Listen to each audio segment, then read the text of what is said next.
Direct and indirect narration, easy take for you presents. तो guys एकदम शुरू करते हैं स्टार्ट से, डायरेक्ट एंड डायरेक्ट नरेशन। और मैं आपको गारंटी देता हूँ एकदम इजी जितना हो सकता है मैं आपके लिए इसको बनाऊंगा, ठीक है बच्चों। पूरा का पूरा कॉन्सेप्ट इसका क्लियर कर दूंगा मैं फ्रेंड्स, ठीक है। तो चलो इसको शुरू करते हैं और देखते हैं डायरेक्ट एंड डायरेक्ट नरेशन।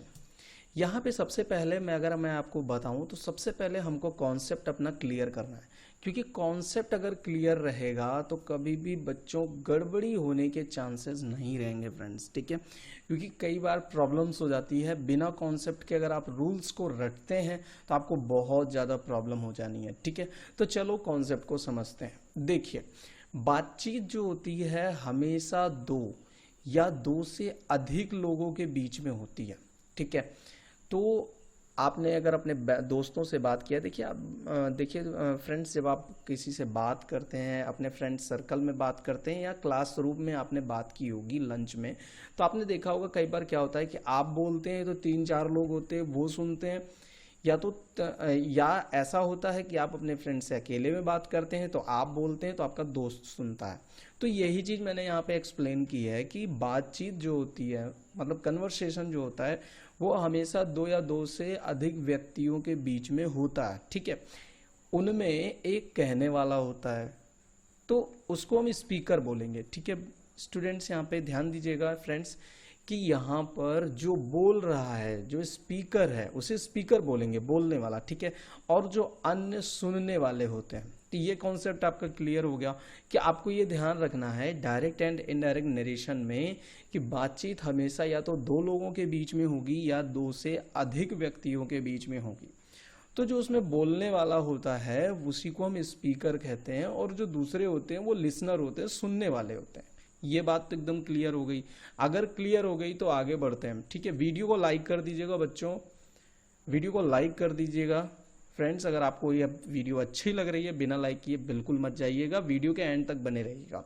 यहाँ पे देखिए अगला हम देख लेते हैं डायरेक्ट नरेशन। देखिए होता क्या है कि जब वक्ता के शब्दों को ज्यों का त्यों लिखा जाता है तो इसको हम डायरेक्ट नरेशन बोलते हैं।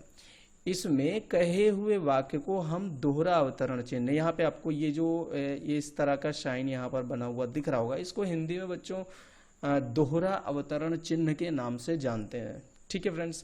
तो ये जो दोहरा अवतरण चिन्ह है ना, इसको डबल इन्वर्टेड कॉमा भी बोलते हैं। इसके बीच में हम जो भी सेंटेंस लिखते हैं, इस फॉर्मेट में लिखा गया सेंटेंस डायरेक्ट नरेशन कहलाता है, ठीक है।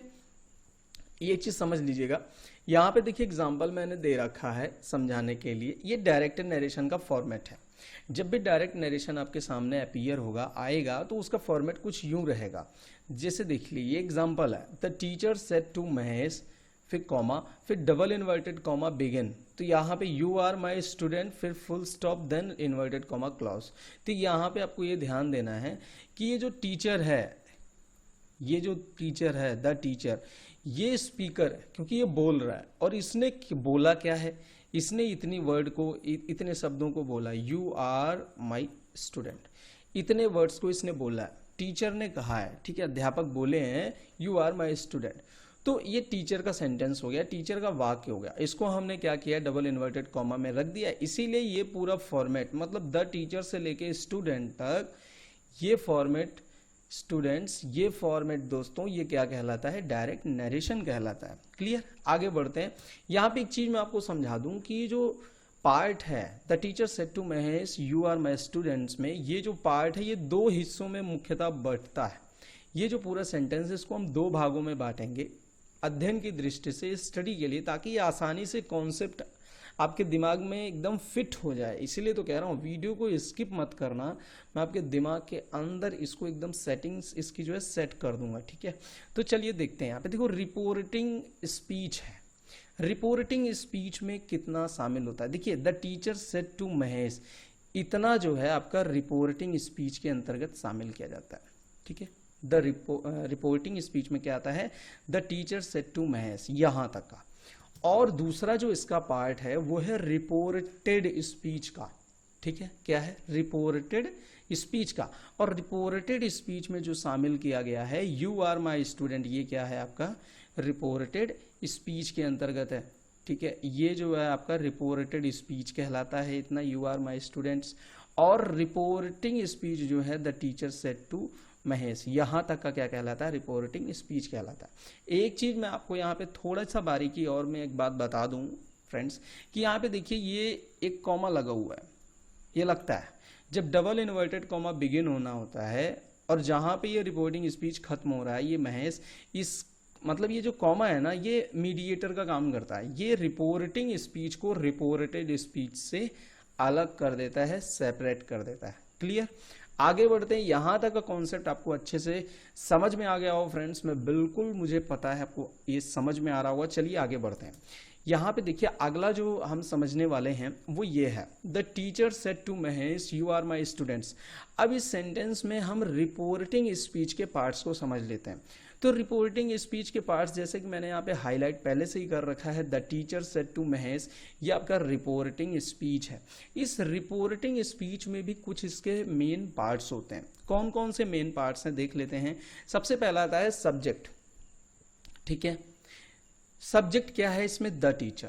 द टीचर क्या है, सब्जेक्ट, क्योंकि ये स्पीकर है, ये एक्टिव है, ये कुछ बोल रहा है, महेश से कुछ कह रहा है, इसीलिए यहाँ पे द टीचर क्या है, सब्जेक्ट है। उसके बाद की अगर हम बात करें वर्ब की, इसको रिपोर्टिंग वर्ब क्यों कहा है, ये जो वर्ब है मेनली तो सेट जो है ये वर्ब है, ठीक है, लेकिन यहाँ पे आपने एक वर्ड देखा रिपोर्टिंग। रिपोर्टिंग इसलिए आया है फ्रेंड्स क्योंकि यहाँ देखिए रिपोर्टिंग स्पीच की हम बात कर रहे हैं, ठीक है, तो रिपोर्टिंग स्पीच की बात कर रहे हैं इसलिए ये रिपोर्टिंग आ गया है, ये चीज़ ध्यान रखना।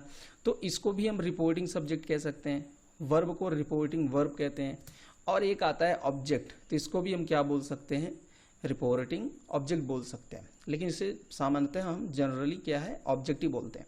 तो सब्जेक्ट हो गया द टीचर, रिपोर्टिंग वर्ब में सेड आ जाता है, और ऑब्जेक्ट में आ गया टू महेश, जिससे उसने बात कही है, टीचर ने जिससे कुछ कहा है, ठीक है, टू महेश, ये इसका ऑब्जेक्ट है। तो एक एक कॉन्सेप्ट को आप दिमाग में एकदम डाल लीजिए, अगर समझ में आएगा तो वीडियो को एक बार और देख लीजिएगा, पूरा का पूरा क्लियर हो जाएगा ये मैटर, ठीक है। आगे बढ़ते हैं। The teacher said to Mahesh you are my students. अगला पार्ट हम लेते हैं रिपोर्टेड स्पीच को, इसको भी थोड़ा सा हम एनालिसिस कर लेते हैं, एनालाइज कर लेते हैं इसको, क्या इसमें है। देखिए रिपोर्टेड स्पीच जो है पूरा सेंटेंस है, यू आर माई स्टूडेंट्स। जैसे आपको पता है सेंटेंस का जो बेस फॉर्म होता है वो सब्जेक्ट वर्ब और ऑब्जेक्ट होता है ना। तो यहाँ पे देखिए सब्जेक्ट क्या है इसका, यू है, वर्ब जो है आर है, और ऑब्जेक्ट या इसको अदर वर्ड कहते हैं जिसमें कि नाउन कॉम्प्लीमेंट फ्रेज वगैरह ये सब शामिल कर लिए जाते हैं। इस पे अभी बहुत ज़्यादा आप फोकस मत करिए अभी, क्योंकि मैं आपको कॉन्सेप्ट समझा रहा हूँ। जो आने वाली वीडियोज़ है उसमें मैं आपको पूरा विस्तार से एक एक चीज़ एक्सप्लेन करूंगा कि अगर वो होती है तो क्यों होती है। बस आपको करना क्या है, चैनल को सब्सक्राइब करके जरूर जाना यहाँ से, बेल आइकन भी प्रेस कर लीजिएगा, ताकि जो अगली वीडियो मैं डालूं इस डायरेक्ट एंड इनडायरेक्ट नरेशन की, उसकी नोटिफिकेशन आपके स्मार्टफोन पे सबसे पहले आपको मिले, ठीक है। तो यहाँ पे देखिए ऑब्जेक्ट या अदर वर्ड इसको कह सकते हैं, ये माई स्टूडेंट हो जाएगा, वर्ब जो है आर है, सब्जेक्ट जो है यू है, ठीक है। आगे देख लेते हैं इनडायरेक्ट नरेशन की अगर मैं बात करूं, अभी तो डायरेक्ट नरेशन में आपको समझा रहा था, इनडायरेक्ट नरेशन की अगर मैं बात करूं तो इसमें क्या होता है फ्रेंड्स कि जो वक्ता होता है, जो स्पीकर है ना, के शब्दों को अन्य व्यक्ति अपने शब्दों में कहता है, ठीक है। स्पीकर ने कुछ कह दिया, आपके दोस्त ने आपसे कुछ कहा, ठीक है, तो अब जो आपके दोस्त ने कहा है उसको आप अपने घर पे आके अपने गार्जियन से बता रहे हो, अपने मम्मी से बताए या अपने बड़े भैया से बताए, तो आपके पास दो तरीके हैं, या तो आप उसको डायरेक्ट नरेशन में बताओ, मतलब जो वो कह रहा है उसके जो सेंटेंस हैं, उसके सेंटेंस में उसके वाक्यों में एक भी हेर फेर ना हो, ज्यों का त्यों कह दो, मतलब डबल इन्वर्टेड कॉमा में रखने लायक है ना, याद आ गया होगा आपको मैं क्या कहना चाहता हूँ। तो उसको हम इनडायरेक्ट नरेशन कहते हैं, जब हम स्पीकर के कहे हुए शब्दों को कोई दूसरा व्यक्ति जो है, कोई अन्य व्यक्ति जो है अपने शब्दों में कहता है। तो यहाँ पे एग्जाम्पल्स को थोड़ा सा एनालाइज करते हैं। देखिए डायरेक्ट नरेशन का जो फॉर्मेट है वो तो ये रहा, the teacher said to Mahesh, फिर कॉमा लगता है, डबल इन्वर्टेड कॉमा बिगिन है, यू आर माई स्टूडेंट, ये डबल इन्वर्टेड कॉमा क्लोज। तो यहाँ पे एक चीज है, जैसे इनडायरेक्ट नरेशन देख लेते हैं, the teacher told Mahesh that he was his student. यहाँ पे आपको मैं थोड़ा सा इसका एनालाइज कराने वाला हूँ, थोड़ा इसका एनालिसिस कर लेते हैं। देखिए कुछ परिवर्तन हो जाता है डायरेक्ट नरेशन से जब इनडायरेक्ट नरेशन में, जब किसी की कही हुई बात को, अब ये यू आर माई स्टूडेंट है, ये इतना, ठीक है, ये जो है आप यहाँ ध्यान दें, तो ये हो गया ही वाज हिज स्टूडेंट, तो ये बदल गया, ठीक है। क्यों बदल गया? क्योंकि जिसने भी जाके ये डायरेक्ट नरेशन वाला पार्ट, जिसने भी जाके ये चीज कही है, उसने क्या किया कि ये तो द टीचर है ना, इसका सेंटेंस क्या था, इसका कहा हुआ सेंटेंस है यू आर माई स्टूडेंट, इसको बदलना नहीं था, लेकिन क्योंकि बदल गया है, अब देखो ही वाज हिज स्टूडेंट हो गया, तो ये बदलता इसलिए है क्योंकि ये इनडायरेक्ट नरेशन में कहा गया है, ठीक है। अगर इसको हम डायरेक्ट नरेशन में, हम दोनों ही नरेशन में कह सकते हैं, ऐसा नहीं है, लेकिन इनडायरेक्ट नरेशन में हमको कहना है तो हम क्या करेंगे, जो दूसरा, जो कोई भी व्यक्ति इसको कहेगा वो अपने शब्दों में इसको कहेगा, तो फिर कई चीज़ें उसमें परिवर्तित हो जाती हैं, टेंस भी बदल जाते हैं, अदर वर्ड भी बदलते हैं, प्रोनाउन में भी चेंजेस आते हैं। आने वाले वीडियो में आपको बताऊंगा कि वो चेंजेस कब, क्यों और कैसे होते हैं, ठीक है। आई होप कि आपको वीडियो अच्छा लगा होगा, कर दीजिएगा इस वीडियो को लाइक, चैनल को सब्सक्राइब करना बिल्कुल मत भूलिएगा फ्रेंड्स, ठीक है। मिलता हूँ नेक्स्ट वीडियो में, तब तक के लिए good bye. Direct and indirect narration, easy take for you presents. तो गाइस एकदम शुरू करते हैं स्टार्ट से, डायरेक्ट एंड डायरेक्ट नरेशन, और मैं आपको गारंटी देता हूँ एकदम इजी जितना हो सकता है मैं आपके लिए इसको बनाऊंगा, ठीक है बच्चों। पूरा का पूरा कॉन्सेप्ट इसका क्लियर कर दूंगा मैं फ्रेंड्स, ठीक है। तो चलो इसको शुरू करते हैं और देखते हैं डायरेक्ट एंड डायरेक्ट नरेशन। यहाँ पे सबसे पहले मैं आपको बताऊं तो सबसे पहले हमको कॉन्सेप्ट अपना क्लियर करना है, क्योंकि कॉन्सेप्ट अगर क्लियर रहेगा तो कभी भी बच्चों गड़बड़ी होने के चांसेस नहीं रहेंगे फ्रेंड्स, ठीक है। क्योंकि कई बार प्रॉब्लम्स हो जाती है बिना कॉन्सेप्ट के, अगर आप रूल्स को रटते हैं तो आपको बहुत ज़्यादा प्रॉब्लम हो जानी है, ठीक है। तो चलो कॉन्सेप्ट को समझते हैं। देखिए, बातचीत जो होती है हमेशा दो या दो से अधिक लोगों के बीच में होती है, ठीक है। तो आपने अगर अपने दोस्तों से बात किया, देखिए आप देखिए फ्रेंड्स, जब आप किसी से बात करते हैं, अपने फ्रेंड सर्कल में बात करते हैं या क्लासरूम में आपने बात की होगी लंच में, तो आपने देखा होगा कई बार क्या होता है कि आप बोलते हैं तो 3-4 लोग होते हैं वो सुनते हैं, या ऐसा होता है कि आप अपने फ्रेंड से अकेले में बात करते हैं तो आप बोलते हैं तो आपका दोस्त सुनता है। तो यही चीज़ मैंने यहाँ पे एक्सप्लेन की है कि बातचीत जो होती है, मतलब कन्वर्सेशन जो होता है, वो हमेशा दो या दो से अधिक व्यक्तियों के बीच में होता है, ठीक है। उनमें एक कहने वाला होता है तो उसको हम स्पीकर बोलेंगे, ठीक है। स्टूडेंट्स यहाँ पे ध्यान दीजिएगा फ्रेंड्स कि यहाँ पर जो बोल रहा है, जो स्पीकर है, उसे स्पीकर बोलेंगे, बोलने वाला, ठीक है। और जो अन्य सुनने वाले होते हैं, तो ये कॉन्सेप्ट आपका क्लियर हो गया कि आपको ये ध्यान रखना है डायरेक्ट एंड इनडायरेक्ट नरेशन में कि बातचीत हमेशा या तो दो लोगों के बीच में होगी या दो से अधिक व्यक्तियों के बीच में होगी। तो जो उसमें बोलने वाला होता है उसी को हम स्पीकर कहते हैं, और जो दूसरे होते हैं वो लिसनर होते हैं, सुनने वाले होते हैं। ये बात तो एकदम क्लियर हो गई। अगर क्लियर हो गई तो आगे बढ़ते हैं, ठीक है। वीडियो को लाइक कर दीजिएगा बच्चों, वीडियो को लाइक कर दीजिएगा फ्रेंड्स। अगर आपको ये वीडियो अच्छी लग रही है, बिना लाइक किए बिल्कुल मत जाइएगा, वीडियो के एंड तक बने रहिएगा। यहाँ पे देखिए अगला हम देख लेते हैं डायरेक्ट नरेशन। देखिए होता क्या है कि जब वक्ता के शब्दों को ज्यों का त्यों लिखा जाता है तो इसको हम डायरेक्ट नरेशन बोलते हैं। इसमें कहे हुए वाक्य को हम दोहरा अवतरण चिन्ह, यहाँ पे आपको ये इस तरह का शाइन यहाँ पर बना हुआ दिख रहा होगा, इसको हिंदी में बच्चों दोहरा अवतरण चिन्ह के नाम से जानते हैं, ठीक है फ्रेंड्स। तो ये जो दोहरा अवतरण चिन्ह है ना, इसको डबल इन्वर्टेड कॉमा भी बोलते हैं। इसके बीच में हम जो भी सेंटेंस लिखते हैं, इस फॉर्मेट में लिखा गया सेंटेंस डायरेक्ट नरेशन कहलाता है, ठीक है। ये चीज समझ लीजिएगा। यहाँ पे देखिए एग्जाम्पल मैंने दे रखा है समझाने के लिए, ये डायरेक्ट नरेशन का फॉर्मेट है। जब भी डायरेक्ट नरेशन आपके सामने अपीयर होगा, आएगा, तो उसका फॉर्मेट कुछ यूं रहेगा। जैसे देख लीजिए एग्जाम्पल है, the teacher said to Mahesh, फिर कॉमा, फिर डबल इन्वर्टेड कॉमा बिगिन। तो यहाँ पे यू आर माई स्टूडेंट, फिर full stop, then inverted comma close. तो यहाँ पे आपको ये ध्यान देना है कि ये जो टीचर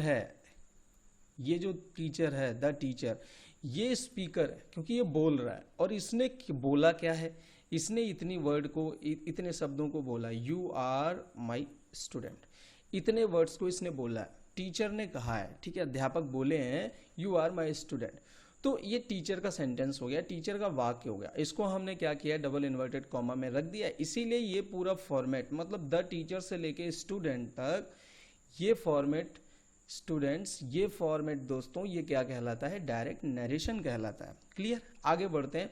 यहाँ पे एक चीज मैं आपको समझा दूं कि ये जो पार्ट है the teacher said to Mahesh you are my students में, ये जो पार्ट है ये दो हिस्सों में मुख्यतः बंटता है।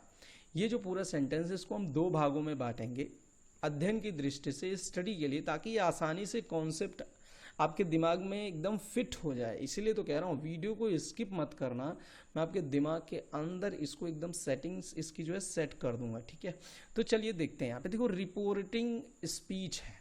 रिपोर्टिंग स्पीच में कितना शामिल होता है, देखिए the teacher said to Mahesh, इतना जो है आपका रिपोर्टिंग स्पीच के अंतर्गत शामिल किया जाता है। ठीक है, द रिपोर्टिंग स्पीच में क्या आता है, the teacher said to Mahesh, यहां तक का। और दूसरा जो इसका पार्ट है वो है रिपोर्टेड स्पीच का। ठीक है, क्या है, रिपोर्टेड स्पीच का। और रिपोर्टेड स्पीच में जो शामिल किया गया है यू आर माई स्टूडेंट, ये क्या है आपका रिपोर्टेड स्पीच के अंतर्गत है। ठीक है, ये जो है आपका रिपोर्टेड स्पीच कहलाता है, इतना यू आर माई स्टूडेंट्स। और रिपोर्टिंग स्पीच जो है the teacher said to Mahesh, यहां तक का क्या कहलाता है, रिपोर्टिंग स्पीच कहलाता है। एक चीज मैं आपको यहाँ पे थोड़ा सा बारीकी और मैं एक बात बता दूं फ्रेंड्स, कि यहाँ पे देखिए ये एक कॉमा लगा हुआ है, ये लगता है जब डबल इन्वर्टेड कॉमा बिगिन होना होता है और जहां पे ये रिपोर्टिंग स्पीच खत्म हो रहा है, ये महेश, इस मतलब ये जो कॉमा है ना ये मीडिएटर का काम करता है, ये रिपोर्टिंग स्पीच को रिपोर्टेड स्पीच से अलग कर देता है, सेपरेट कर देता है। क्लियर, आगे बढ़ते हैं। यहां तक का कॉन्सेप्ट आपको अच्छे से समझ में आ गया हो फ्रेंड्स, मैं बिल्कुल, मुझे पता है आपको ये समझ में आ रहा होगा। चलिए आगे बढ़ते हैं। यहाँ पे देखिए अगला जो हम समझने वाले हैं वो ये है, the teacher said to Mahesh you are my students. अब इस सेंटेंस में हम रिपोर्टिंग स्पीच के पार्ट्स को समझ लेते हैं। तो रिपोर्टिंग स्पीच के पार्ट्स जैसे कि मैंने यहाँ पे हाईलाइट पहले से ही कर रखा है, the teacher said to Mahesh, ये आपका रिपोर्टिंग स्पीच है।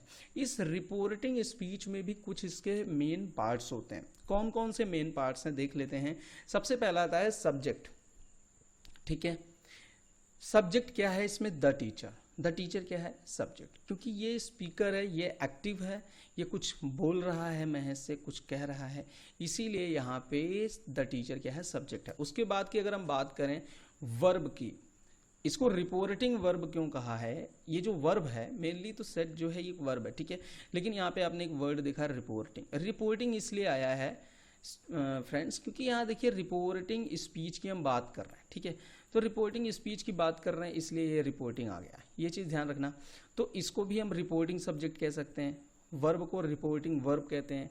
और एक आता है ऑब्जेक्ट, तो इसको भी हम क्या बोल सकते हैं, रिपोर्टिंग ऑब्जेक्ट बोल सकते हैं, लेकिन इसे सामान्यतः हम जनरली क्या है, ऑब्जेक्ट ही बोलते हैं। तो सब्जेक्ट हो गया द टीचर, रिपोर्टिंग वर्ब में सेड आ जाता है, और ऑब्जेक्ट में आ गया टू महेश, जिससे उसने बात कही है, टीचर ने जिससे कुछ कहा है। ठीक है, टू महेश, ये इसका ऑब्जेक्ट है। तो एक एक कॉन्सेप्ट को आप दिमाग में एकदम डाल लीजिए, अगर समझ में आएगा तो वीडियो को एक बार और देख लीजिएगा, पूरा का पूरा क्लियर हो जाएगा ये मैटर। ठीक है, आगे बढ़ते हैं।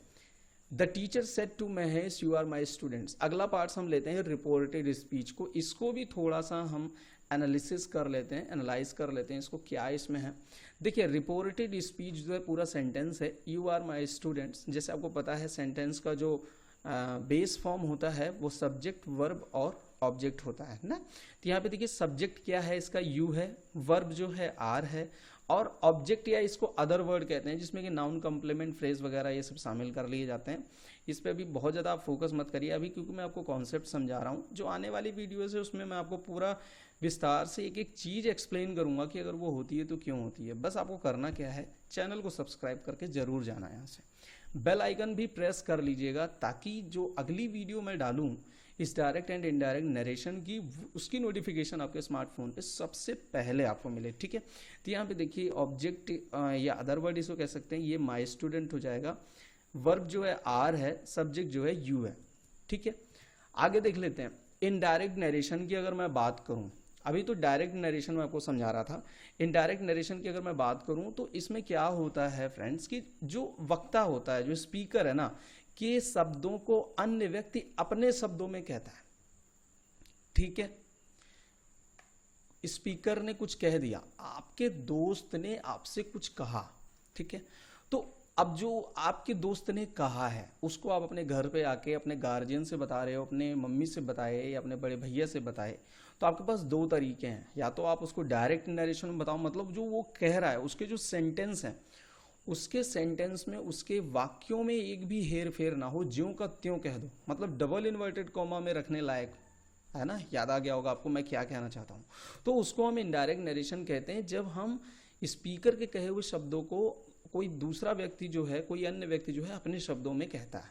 तो यहाँ पे एग्जाम्पल्स को थोड़ा सा एनालाइज करते हैं। देखिए डायरेक्ट नरेशन का जो फॉर्मेट है वो तो ये रहा, the teacher said to Mahesh, फिर कॉमा लगता है, डबल इन्वर्टेड कॉमा बिगिन है, यू आर माई स्टूडेंट, ये डबल इन्वर्टेड कॉमा क्लोज।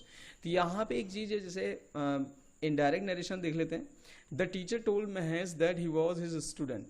यहाँ पे आपको मैं थोड़ा सा इसका एनालाइज कराने वाला हूँ, थोड़ा इसका एनालिसिस कर लेते हैं। देखिए कुछ परिवर्तन हो जाता है डायरेक्ट नरेशन से जब इनडायरेक्ट नरेशन में, जब किसी की कही हुई बात को, अब ये यू आर माई स्टूडेंट है, ये इतना ठीक है, ये जो है आप यहाँ ध्यान दें, तो ये हो गया ही वॉज हिज स्टूडेंट, तो ये बदल गया, ठीक है। क्यों बदल गया है? क्योंकि जिसने भी जाके ये डायरेक्ट नरेशन वाला पार्ट, जिसने भी जाके ये चीज कही है, उसने क्या किया कि ये तो द टीचर है ना, इसका सेंटेंस क्या था, इसका कहा हुआ सेंटेंस है यू आर माई स्टूडेंट, इसको बदलना नहीं था, लेकिन क्योंकि बदल गया है, अब देखो ही वॉज हिज स्टूडेंट हो गया, तो ये बदलता इसलिए है क्योंकि ये इनडायरेक्ट नरेशन में कहा गया है, ठीक है। अगर इसको हम डायरेक्ट नरेशन में, हम दोनों ही नरेशन में कह सकते हैं, ऐसा नहीं है, लेकिन इनडायरेक्ट नरेशन में हमको कहना है तो हम क्या करेंगे, जो दूसरा, जो कोई भी व्यक्ति इसको कहेगा वो अपने शब्दों में इसको कहेगा, तो फिर कई चीज़ें उसमें परिवर्तित हो जाती हैं, टेंस भी बदल जाते हैं, अदर वर्ड भी बदलते हैं, प्रोनाउन में भी चेंजेस आते हैं। आने वाले वीडियो में आपको बताऊंगा कि वो चेंजेस कब, क्यों और कैसे होते हैं, ठीक है। आई होप कि आपको वीडियो अच्छा लगा होगा, कर दीजिएगा इस वीडियो को लाइक, चैनल को सब्सक्राइब करना बिल्कुल मत भूलिएगा फ्रेंड्स, ठीक है। मिलता हूँ नेक्स्ट वीडियो में, तब तक के लिए गुड बाय।